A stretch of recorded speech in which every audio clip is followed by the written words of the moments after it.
Bonjour Nicolas Cogan, mon business coach. Je suis ravi de vous retrouver dans cette nouvelle vidéo où je vais vous présenter l'équipe de Velours Mante au travers d'un sujet qui est passionnant, celui qui est méconnu, qui est celui des relations presse. Un levier très puissant dans toute stratégie de communication qui est souvent un peu délaissée et qui peut concerner autant les indépendants que les grandes organisations.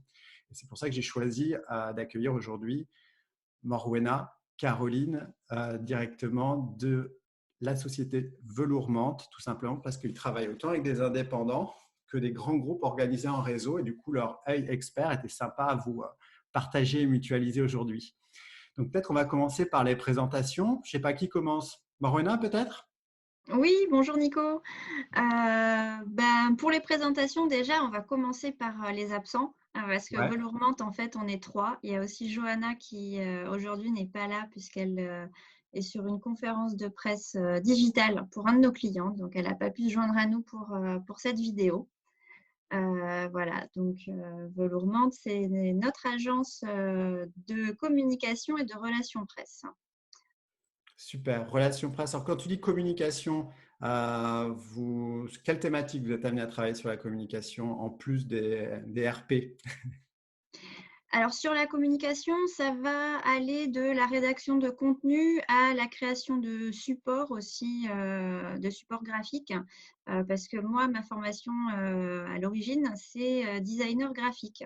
Ok, Donc super. je m'occupe également des supports comme des logos, des plaquettes, des brochures, voilà. Et aussi on fait donc la partie rédaction aussi pour ces supports également. Voilà, Ok, c'est complet. Un bouquet de services complet pour les entrepreneurs. Génial. c'est ça. Et toi, Caro, raconte-nous, qu'est-ce que tu fais au sein de Velours Mante? Alors bonjour, déjà. Alors donc Salut, moi Caro. je suis Je manque de politesse dans cette vidéo. J'ai tellement hâte d'arriver dans le sujet, parce que moi, j'ai le loisir déjà de vous connaître un peu. Je t'en prie, vas-y.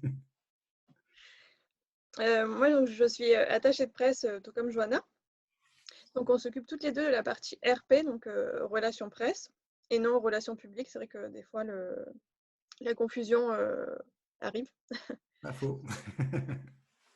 Alors les relations presse, pour expliquer rapidement ce que c'est, les relations presse permettent de faire le lien entre l'entreprise et la presse, les journalistes. Donc contrairement à de l'achat d'espace où l'annonceur va directement payer le magazine pour avoir une publicité. Là, notre rôle, en fait, c'est de convaincre les journalistes de parler de notre client. Donc, comme tu le disais, ça peut être une toute petite structure, un indépendant, un grand groupe, et les sujets varient en fonction de chaque client et de l'objectif aussi qui sera défini en amont avec lui. Ce que j'entends là, c'est que c'est un métier de réseau quelque part, parce qu'il faut tisser des relations avec les journalistes. Alors moi, je sais que vous aviez travaillé déjà toutes les trois dans une autre agence, il me semble, sur Marseille pendant plutôt un temps avant de lancer Velours Mante. C'est un réseau de contacts comme ça que vous avez tissé dans le temps au niveau des journalistes? Oui, c'est Oui, ça. Allez-y, allez-y. Euh, oui, c'est vrai, on a travaillé ensemble pendant presque 10 ans, donc on a tissé tout un réseau local et international et national sur les journalistes, que ce soit de la presse écrite, de la presse télé, de la presse radio, voilà, donc il un faut savoir, joli réseau. ouais. Il faut savoir aussi que justement, au sein de Velourmante, on n'est pas fermé sur un seul secteur d'activité. On a des clients très, très variés, autant dans la chimie, dans tout ce qui est art de vivre, décoration, santé. Voilà, on va vraiment sur plusieurs domaines. C'est-à-dire qu'en fait, les relations presse, ça peut être de la presse spécialisée comme de la presse plus généraliste finalement. Oui, c'est Ok. ça. Et en fonction même du client, on peut aller justement sur ces différentes cibles. C'est l'avantage des relations presse, c'est que si un jour le client a un sujet par exemple très orienté pro, donc là on va toucher la presse spécialisée professionnelle. Si le mois prochain il veut toucher le grand public ou je sais pas, par exemple de la presse déco, art de vivre assez grand public, on peut aller justement sur tous ces sujets avec un angle différent à chaque fois. Ce que j'entends, dites-moi si je me trompe, mais ce que j'entends sur ce sujet-là, c'est que finalement, ça vient presque sur des lignes de budget de communication pour une entreprise, mais finalement, une communication plus subtile qu'une communication commerciale. C'est presque une communication d'influence finalement. Oui, Ça vous parle alors c'est quand je dis aussi ça? un vecteur de communication qui vient en accompagnement d'une stratégie de communication, parce que ce sont des actions qui sont avant tout complémentaires. On n'est pas là pour se substituer forcément à de la publicité ou à de l'influence ou à des réseaux sociaux. C'est vraiment des actions qui sont en complément et qui sont mises en place en fonction des objectifs. Mhm. Par exemple, on peut également accompagner quelqu'un qui va avoir envie de soutenir sa campagne de levée de fonds et on va aller cibler une presse économique et tout cet univers, hein. Voilà. D'accord, ok. D'un côté, ça va être pour soutenir finalement une actualité. On va venir finalement rentrer dans une stratégie de contenu plus journalistique, donc peut-être moins commerciale, c'est ça, pour appuyer un peu le côté fiabilité de l'information. Dites-moi si je me trompe ou pas, c'est la compréhension que j'en ai là à date, parce que je En découvre. fait, c'est ça. En fait, la publicité, ça va venir apporter de la visibilité. Ouais. Et nous, plutôt, la notoriété, vraiment le côté info. C'est vrai qu'avec les relations presse, on a l'avantage d'avoir la caution du journaliste, c'est-à-dire que contrairement à une publicité, le journaliste donne son avis, écrit vraiment un article sur le sujet. Et c'est vrai qu'au niveau des lecteurs, enfin, on le voit tout de suite, je pense que c'est pareil pour toi, Nico, quand tu ouvres un magazine, tu ne regardes pas de la même façon une publicité ou un article. Déjà, tu y passes plus de temps et je pense que tu y accordes plus de crédit aussi. Donc voilà, c'est différent, mais les deux sont complémentaires. Ouais, complètement. Moi, ce que j'entends, c'est une question qui me vient, tous ceux qui suivent la chaîne Mon Business Coach sont au courant, c'est toujours la question de retour sur investissement. Et là, en fait, on est sur quelque chose qui est quand même assez subtil, parce que c'est vrai que quand tu vas parler de notoriété perçue, quand tu vas parler de soutenir une communication, mais qui, sous un angle qui n'est pas commercial, quelque part, en fait, les retombées les retours sur investissement sont directs et indirects, mais pour les mesurer, ça ne doit pas toujours être facile, j'imagine. Vous avez c'est des questions qu'on vous pose régulièrement. Enfin, j'imagine qu'avec la récurrence de vos clients, les gens ne se posent plus la question assez rapidement, mais c'est des questions que vous retrouvez sur les premiers contacts avec des prospects ou des gens qui découvrent en fait le secteur ou pas? Oui, Je sais que la question du effectivement. retour sur investissement est vache, hein, Et mais oui, je ne elle peux est pas m'en empêcher. super vache pour les relations presse. C'est vraiment quelque chose qui est assez compliqué à calculer et à mesurer. Voilà, parce qu'on parle de perception, parce qu'on parle de visibilité et que on va pas aller interpeller toutes les personnes dans la rue pour leur demander «Eh, au fait, vous avez vu l'article paru sur un tel ou un tel?» Donc, c'est vrai que c'est difficile à quantifier, difficile à expliquer et c'est aussi quelque chose qui se mesure plutôt sur du long terme. Plutôt Voilà. sur du long C'est, terme, ouais. Mais ouais, dans tous les cas, avec les explications que vous avez données l'une et l'autre, ben, on conçoit ça assez facilement parce que ça peut être un complément d'une stratégie. Donc finalement, on va regarder le ROI de la stratégie dans l'ensemble. c'est Puis ça, tout à je fait. regarde après, généralement, Ouais. pour regarder le ROI, c'est aussi la fidélité que peuvent avoir des clients sur la récurrence à venir travailler leur relation presse, et ce qui, d'après ce que j'ai vu chez vous, était largement le cas. Donc, en tout cas, félicitations. Félicitations par rapport à ça. Je vais vous poser une question un peu annexe, mais en termes de réseau, comment vous entretenez votre réseau avec les journalistes? Parce que j'imagine que ça fait du monde. Il ne faudrait pas que vous perdiez votre téléphone et vos contacts, là. Ben, c'est vrai que c'est une relation avec les journalistes, mais aussi une relation avec l'entreprise qu'on crée. Ouais. En fait, on est aussi souvent justement amené à les contacter pour différents clients. Et c'est vrai que ça nous permet d'entretenir le lien. Aussi, ce qu'on fait, c'est que justement les journalistes clés euh, liés à chaque client, on les contacte aussi régulièrement justement pour notamment même pour savoir quels sujets vont arriver, ce qui les intéresserait. Donc ça nous permet de et aussi justement de continuer à travailler pour chaque client à chaque fois. Ok.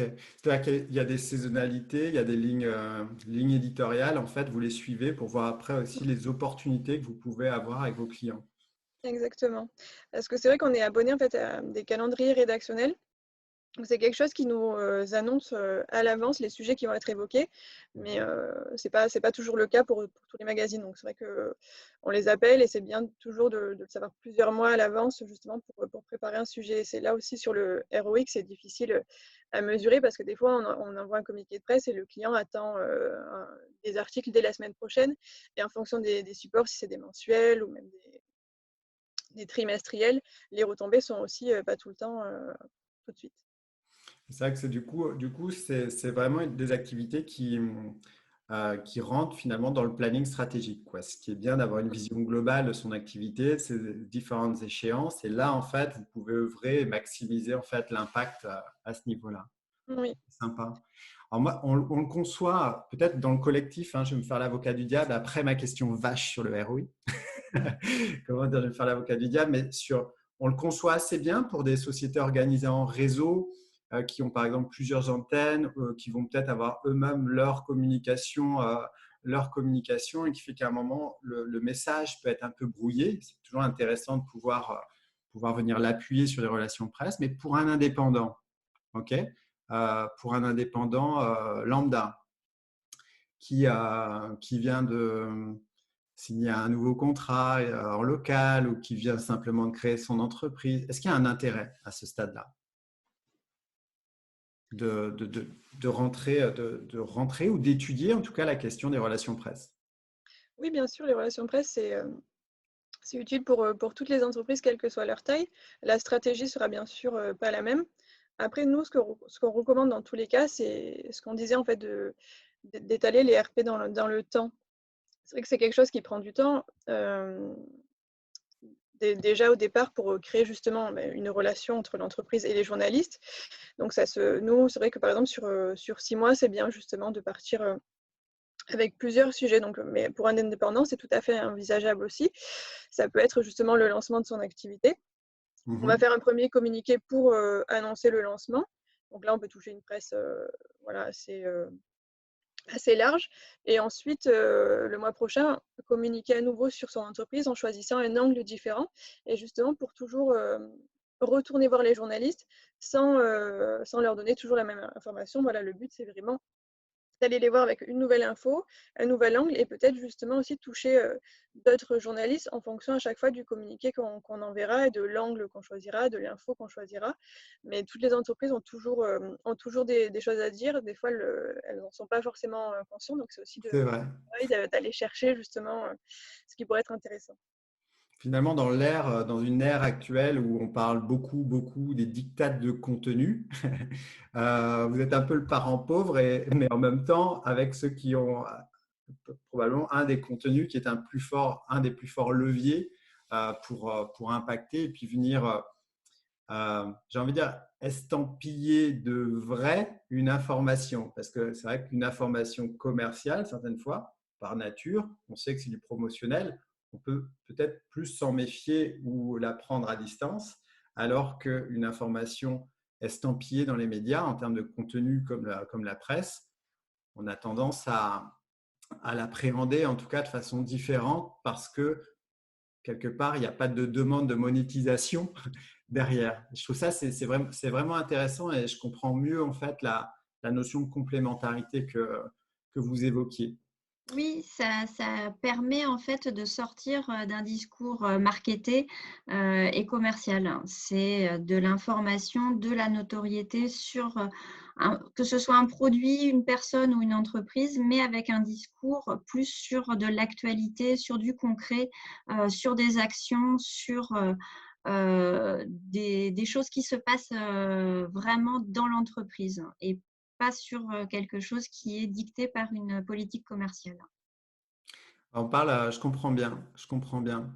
On sait que la presse papier va pas nécessairement super bien. Est-ce que ça, c'est quelque chose qui a impacté en fait le message? Est-ce qu'il y a peut-être moins d'annonceurs? C'est une opportunité ou comment vous voyez la situation là en ce moment par rapport à ça? La question est un peu tordue. Je vais peut-être vous la reformuler. C'est simplement que on peut penser qu'en ce moment, le marché de la presse papier euh, peut être un petit peu chahuté, notamment avec l'avènement des contenus Internet, les plateformes et ainsi de suite. Est-ce que vous le ressentez dans votre métier ou dans tous les cas, vous vous êtes adapté, comme la presse d'ailleurs, avec les différentes plateformes? Comment vous voyez l'évolution du marché de ce côté-là? Oui, on s'est adapté, on touche, à la fois une presse papier, une presse web, radio, télé et des influenceurs aussi aujourd'hui. Ouais. Mais c'est vrai que la presse papier a toujours un poids, bah, notamment la presse quotidienne, régionale par exemple. Nous, on travaille toujours, avec la presse papier. Voilà, c'est simplement que les médias aujourd'hui, évoluent et sont complémentaires, mais je pense que les 2 sont utilisés et lus. Super, super. En tout cas, merci pour ces éclairages à toutes les deux parce que moi, j'apprends des choses. Je pense que les personnes qui regarderont ou qui regardent cette vidéo découvrent peut-être parce que déjà derrière l'acronyme RP, tu parlais tout à l'heure de la confusion relations publiques, relations presse. Donc déjà, c'est vrai qu'il y a beaucoup de gens qui tombent à ce niveau-là. Et puis après, bah, c'est sûr que euh, comprendre les rouages et finalement ce métier-là, pour l'instant, j'ai envie de dire, le commun des mortels ou la plus grande majorité des entrepreneurs que j'ai quizzés avant cette interview en leur demandant hey, relations presse, tu connais un peu? Puis les gens me disent ouais, je ne comprends pas trop, c'est un peu obscur, je ne sais pas comment ça marche. Là, vous nous allumez la lumière, on vous en remercie toutes les deux. Toutes les deux.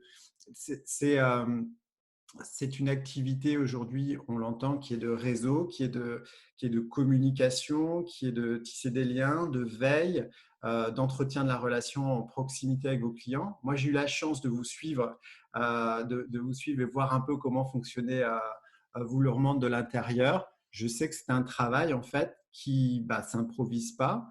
Mais est-ce que un indépendant, allez, on va prendre moi, ok. Moi, demain, je veux aller faire des relations presse et comment dire, je veux des articles dans la presse de manière régulière. Est-ce que c'est quelque chose qui s'improvise ou que je peux faire? Forcément, Hem, vous allez prêcher pour votre paroisse et ça sera tout à fait logique. Maintenant, en fait, à quelle difficulté, je vais préciser ma question, à quelle difficulté je vais me retrouver confronté à vouloir le faire tout seul? je pense, qu'il y en a plusieurs. Alors déjà, tu auras pas forcément le fichier de journaliste parce que c'est vrai que tu peux en identifier quelques-uns, faire toi-même tes petites recherches pour, voilà, trouver les supports dans lesquels tu souhaiterais apparaître. Mais c'est vrai que nous, on a une base de données qui est immense, donc on peut toucher vraiment, tous les journalistes. La seconde, c'est le temps aussi que tu vas y consacrer parce que c'est vrai que c'est pas seulement, appeler le journaliste, lui dire: «Voilà, j'ai cette info, est-ce que vous voulez en parler?» Nous déjà, on a aussi ce côté relation avec eux, on les connaît, mais aussi, voilà, on leur envoie le communiqué de presse. Ensuite, on les appelle justement, pour savoir si le sujet les intéresse, s'ils souhaitent en parler. Et donc c'est quelque chose qui prend du temps aussi, d'imaginer justement un angle qui intéressera les journalistes parce que, comme tu le disais, il ne faut pas arriver avec une information marketée très commerciale. Nous, voilà, on sait ce qui les intéresse, on en discute aussi avec eux. Donc l'information passera logiquement, l'angle sera plus intéressant pour les journalistes, en passant par une agence. Je comprends. Et ce qui est majoritairement le cas également dans les sociétés qui ne sont pas chez les indépendants, mais des sociétés PME ou grandes entreprises, et notamment organisées en réseau. C'est toujours intéressant de pouvoir s'appuyer sur une vraie compétence comme ça. En tout cas, moi, je vous remercie les filles, à moins que vous ayez quelque chose d'autre à ajouter ou une précision en tout cas de cet éclairage que vous nous faites là. Je vous remercie infiniment par rapport à ça. Est-ce qu'il y a un point que vous souhaiteriez ajouter peut-être ou une spécificité que j'aurais zappé? Et je sais qu'il y en a un paquet. Donc, Ah, c'est pas évident de dire comme ça. Après, c'est juste dire que voilà, c'est une chouette relation aussi qu'on tisse entre une agence et un client. C'est des relations que nous, on a depuis très longtemps avec nos clients parce que on fait partie un peu de l'entreprise, de leur vie. Et pour nous, c'est aussi un réel plaisir en fait d'accompagner les vies des entreprises dans leur évolution. Donc, faut être prêt à la relation, il faut être prêt à nous avoir au téléphone ou par mail très souvent parce que voilà, c'est du contact. Et pour vous avoir vu à l'œuvre, moi, je peux témoigner que l'expérience client, c'est une des valeurs fortes qui est animée avec brio chez Velourmente. On va finir cette interview avec une question un peu à la Tim Ferriss pour l'une et l'autre. Donc, ce sera plus dur pour la première qui va répondre. Alors, qui je vais choisir? Allez, Caro. Question à la Tim Ferriss qui est simplement quel est le dernier achat de moins de 100 € qui a le plus changé ta vie? Ah ouais, tout le monde fait cette tête-là. Parce qu'on a le droit de travailler sérieusement sans se prendre au sérieux. Hein. Donc, on finit cette interview sur quelque chose d'un peu perso. Ça peut être un accessoire, ça peut être un service, ça peut être ce que tu veux, pro ou perso. Mais un achat de moins de 100 € qui a le plus révolutionné ou changé une période de vie ou ta vie de manière générale. Ou que tu as le plus kiffé, tout simplement. Alors, j'ai pas forcément quelque chose en tête. Ce que j'ai acheté dernièrement, ça peut être un vêtement, une chemise d'une petite créatrice que j'ai trouvée sur les réseaux. Et c'est vrai que de l'avoir, je ne dirais pas que ça a changé ma vie, mais c'est quelque chose qui me donne de l'assurance de la porter. Et je pense que c'est bien de se sentir justement bien dans les vêtements qu'on a pour être à l'aise, justement pour se présenter, pour présenter notre agence. Donc, Good, génial. Et toi, Morena? Moi, c'est un pot de peinture. Ok. Voilà, c'est la graphiste, les couleurs. Mais oui, j'ai repeint mon bureau il y a peu. Voilà, le petit bout de verre que vous voyez derrière. Et ben voilà, c'était un moment agréable pour prendre soin de ma boîte, prendre soin de cette pièce où je passe beaucoup de temps. Et voilà, c'était un moment agréable et ça m'a coûté, oui, bien moins de 100 €. La couleur précise, la référence, en tout cas, on devrait pouvoir la voir. On la mettra dans le commentaire de la vidéo. Ouais, voilà, je crois que c'est F48 la référence. Super. Bon, en tout cas, moi, je vous remercie. Je vais la reprendre. Je vous remercie infiniment pour cet éclairage. Et puis, je vous dis certainement à très bientôt. merci à toi. Au revoir. Salut, à bientôt. Au revoir. Ciao. Ciao.